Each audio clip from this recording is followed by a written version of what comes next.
Now, I think it's pretty safe to say that the future of the Star Wars universe seems to be quite expansive, not just with their new books, novels, comics, and video games, but also, let's not forget about their new Star Wars TV shows, the new Star Wars movies that are currently in development as well by Disney and Lucasfilm. This is Mike Zero. Make sure to subscribe if you are new to the channel for future Star Wars updates. Also, by the way, guys, make sure to drop a thumbs up on this video if you do enjoy content just like this related to the overall Star Wars universe. Now, on top of all of this, one thing that a lot of fans have been very curious about is everything related to what's been happening between George, John, and Dave Filoni of the Star Wars world, and exactly what's happening with Legends combining with the Disney canon material. Now, we already know that Pedro Pascal is very much involved with The Mandalorian Season 3. He's having a little bit of a trouble with The Mandalorian Season 4 with, of course, how much money he's going to be paid by Disney. That's being negotiated as we speak, as we discussed just yesterday. There's been a couple of setbacks with that. But everything related to the Mandoverse at large, so far, so good. Everything is looking up to date and amazing.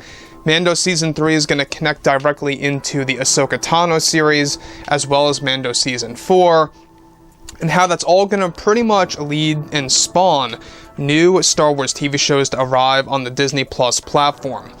So with that all being done and said, one thing that a lot of fans have been very much eager to know more about is exactly what's been going on with John and Dave's treatment of the roadmap of the franchise. Now, we're going to be learning a lot more about this at Star Wars Celebration this year, by the way, which takes place in late May over at Anaheim, California. It's going to be a big deal. It doesn't look like it's getting canceled, so good thing for that. It looks like it's actually happening this time. And that's really something to look forward to, is the fact that we have a lot of things happening with not just Celebration, but also with new events that are being crafted by Disney and Lucasfilm for later this year into, of course, early 2023. Now, moving on from all of that, with new Star Wars TV shows now in development that will be revealed in the coming months, Jon Favreau and Dave Filoni are getting ready to begin work on the Ahsoka Tano series and Mando Season 4 to add more stories to the overall Mandoverse. However, it's noted that in a recent interview with Pedro Pascal that he got involved in, he went on to talk more about the fandom of the franchise and his entire role as Din Djarin. Now, Pedro went on to state that when I actually look at the fandom, there is one thing that I tend to realize is that you actually have all these people that are expecting the unexpected, like always, and it's tough on the creators. It's also tough on actors like me. There are times where I feel very overwhelmed in this outfit, of course, for the scenes that I'm involved in, where I act in, and what the fans want to see. The thing I really notice in every single fandom, and especially with this one, is that the fans can be very demanding to where it does, like Kathleen Kennedy said before, puts pressure on creators and actors like us and causes them to make major mistakes.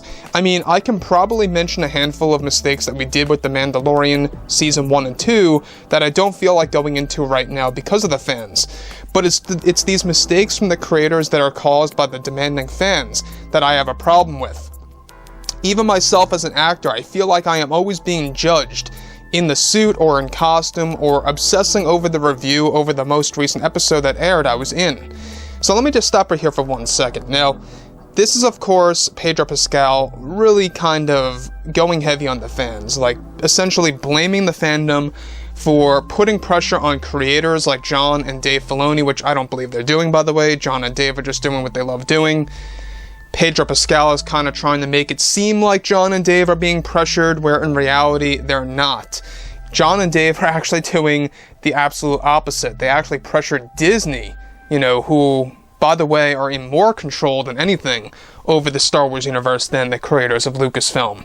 So they're the ones that pressured Bob Chapek to go through with the overall quote-unquote Mandoverse and all these amazing cameos, all these amazing returning characters. They are the ones that we got to give a lot of credit to. I mean, mind you, they really do know what they're doing. So, Pedro Pascal, I was never really a fan of him, to be honest with you guys. I mean, yes, he is the Mandalorian, and I love the Mandalorian. I love the character of Din Djarin. But let's be honest here, anybody can play Din Djarin. Pedro Pascal does not really have a distinctive voice when it comes to the character in and of itself. What they do is that they have him record audio in studio, and they alter that audio to make it sound like the character. You're not really hearing Pedro's true voice when he's in the helmet. You know, when we actually got him unmasked, that's when you really hear Pedro's voice naturally. But when you hear him in the helmet, it sounds completely like anybody could do that. Almost as if, you know, a great example when you see a lot of these, you know, songs that are auto-tuned, it reminds me of something like that where you can just kind of fine-tune the voice to your liking. But I digress, this is just my opinion. On top of all of that, alright, further from what Pedro Pascal had to say, he goes on to say, I take my acting seriously, and I want to keep it that way. And many times, it's the fans' fault that causes us actors and creators to slip up far too many times on the sets and production of these TV shows or films. Fans are always pressuring me, shave the mustache, shave it off, and I always feel like it distracts me from my appearance as Din being unmasked. Which, by the way, I love when the helmet comes off. I get to tap into my emotion more so with Grogu, and show everybody this connection that both Din and Grogu have. I always like to view Din Djarin as a babysitter of some kind who also likes to get into his missions to make his way through the galaxy. So, let me just pause right there. So, Pedro Pascal, once again, casting blame on the fandom, that it is their fault, essentially, for pressuring him and his acting capability. Which, I don't really feel like that's the truth. I feel like that he might be over-exaggerating some things there. That's just my take on things. But once again, he goes into the whole mustache thing again. I don't know if you guys remember this. About a year, maybe a year and a half ago, he talked about the whole mustache controversy and how a lot of fans were kind of poking fun at that and how that really bothers him. I don't know why Pedro Pascal comes off this way, and I don't really mean to judge anybody, but it really comes off like he's very thin-skinned and really can't take any kind of criticism at all when it comes to the appearance of a character. Do I mind the mustache? I don't really care, to be honest with you guys. It doesn't bother me. But I guess to him as an actor, he wants to have the actor, or the character I should say, portrayed in a certain way, and he kind of doesn't like hearing things that he doesn't like about that character. That's what it comes off as. So moving on from that, of course, he goes on to state that when I was working on the Book of Boba, I just knew that we had to keep things under wraps as much as possible. I pressured John and Dave to do that because of how the fans always put pressure on me, and that just distracts me from my acting and the dialogue that I have to work with in studio. The thing that, of course, and keeps that actually would work best for us actors and creators is for the fans to just keep quiet and keep their thoughts to themselves, because it's the small minority of fans that creates this tidal wave of negativity to our production and acting capability. And I have experienced it far too many times, not just with Star Wars, but also with the other franchises and films that I have worked on before in the past. I am beginning to learn to not listen to the fans so much on things like Twitter or any kind of social media, which tends to feature the fans that are very overly demanding.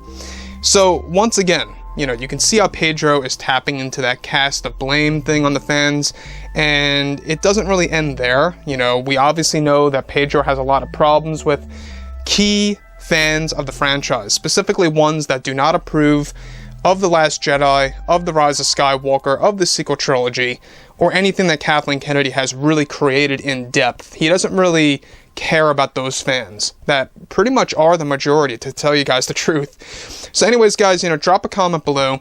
Let me know all of this in the comments, and if you guys did enjoy the content for today, make sure to drop a thumbs up on this video to support the channel. I thank you all so very much for the kind support, and I'll catch you guys next time.